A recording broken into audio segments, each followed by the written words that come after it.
À tout le monde, bienvenue dans cette vidéo d'explication un petit peu de Pentao. Donc dans cette vidéo, je vais vous expliquer à quoi ça sert un ETL, qu'est-ce qu'on fait avec un ETL, quelle est sa place au sein d'une entreprise. Donc ETL, comme vous pouvez le voir sur ce schéma ici, ça signifie extraction, transformation, loading. Donc en français, ça veut dire extraire, transformer et puis ensuite charger. Donc en fait, ça désigne finalement une séquence d'opérations qui porte sur des données. En fait, on vient collecter des données, vous voyez, des données sources à partir d'un nombre illimité de sources. Donc on peut partir de bases de données, de fichiers, de ce qu'on veut. Ensuite, ici, on va voir l'étape de transformation où en fait, on va venir structurer nos données. Et ensuite, on va venir les charger dans une ou plusieurs bases de données cibles ou fichiers. Ou voilà. Après, généralement, cette étape, elle sert surtout à inscrire des données dans une base de données unique, un référentiel unique, une data warehouse, qui va servir ensuite à l'analyse pour les entreprises. Il faut savoir que dans la plupart des entreprises, les données, elles sont collectées comme ça brutes, elles sont très difficiles à analyser et à utiliser, elles sont pas très accessibles.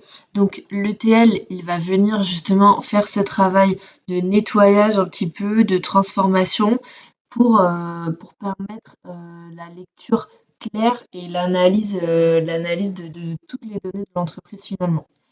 Donc, on a un deuxième schéma ici qui montre un petit peu la place dans le traitement des données, la place d'un ETL.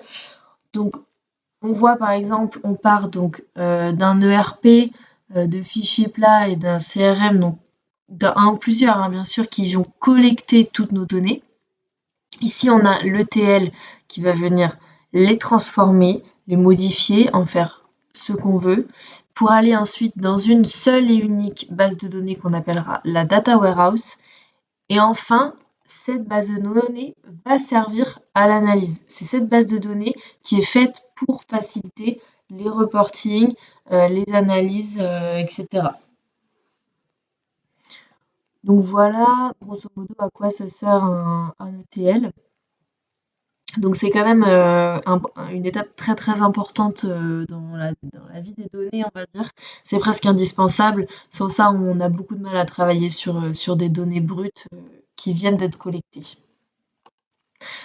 Maintenant, on va regarder un petit peu sur Pentao comment ça se passe. Donc ça, c'est un ETL.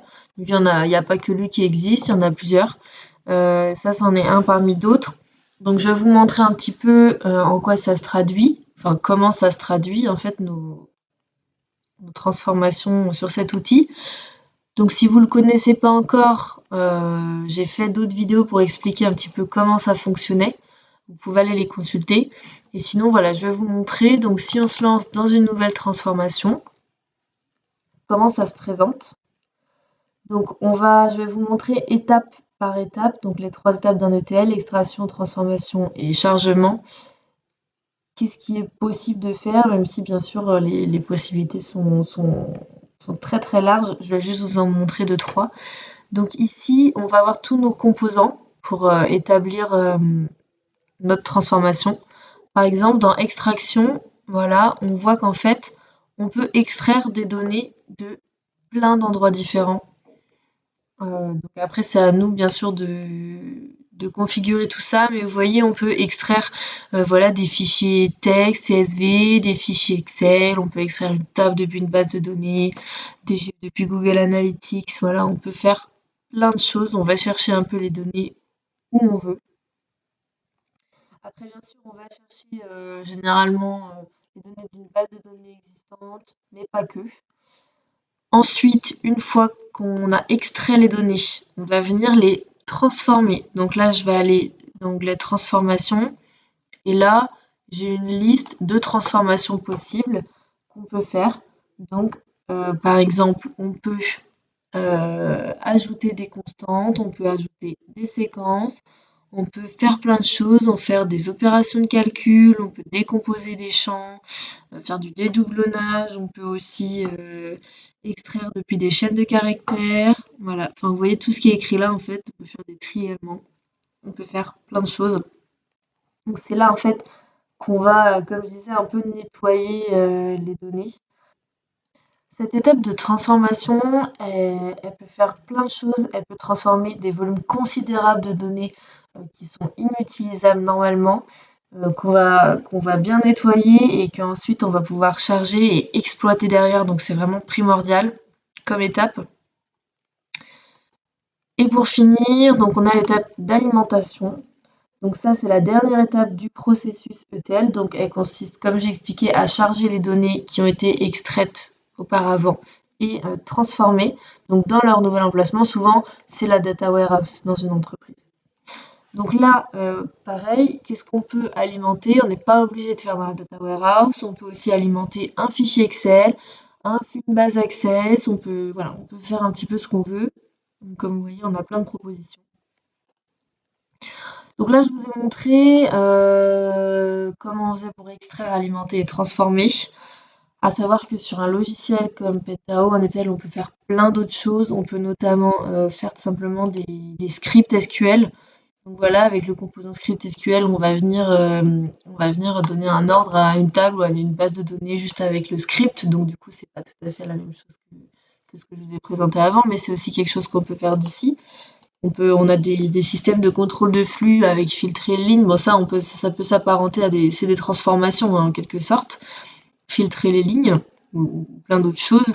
Donc vous voyez, on peut faire plein de choses. Je ne vais pas tout présenter, ce serait trop long. Et puis voilà, je ne connais pas tout non plus, car c'est vraiment très très riche et très très complet. Voilà, pour vous montrer une idée de comment ça rend, parce que là je ne l'ai pas fait, on va venir ouvrir un traitement que j'ai déjà fait, par exemple, un traitement qui était fait pour aller d'une table Access à une autre. Donc voilà ce que ça rendrait. On a celui-ci, extraction de la table coureur que je suis venue chercher ici. On a la transformation tri des lignes que je suis venue chercher dans transformation. Et ensuite alimentation de notre table. Donc voilà comment ça se présente. Et si je le lance, ça va donc venir chercher une table, la trier et la mettre dans une autre base de données. Savoir que ça, ce sont deux bases de données indépendantes. Vous voyez, la Tour de France 2003-1 et -2 qui sont complètement, qui n'ont pas de lien, on va dire, entre elles. Donc on passe vraiment d'une base de données à une autre et quand on lance cette transformation, elle prend 2 secondes à se faire. Donc voilà, je pense avoir fait à peu près le tour d'explication des fonctionnalités de l'ETL, à savoir que voilà, moi la liste elle n'est pas exhaustive hein, de ce que j'ai dit. Il y a plein de possibilités. C'est à vous après de l'utiliser selon ce que vous avez besoin de faire. Mais en tout cas, c'est vrai que ça reste un outil très très puissant et puis qui est surtout très très utile, voire indispensable dans une entreprise notamment. Je vous remercie pour votre attention et je vous souhaite une bonne journée.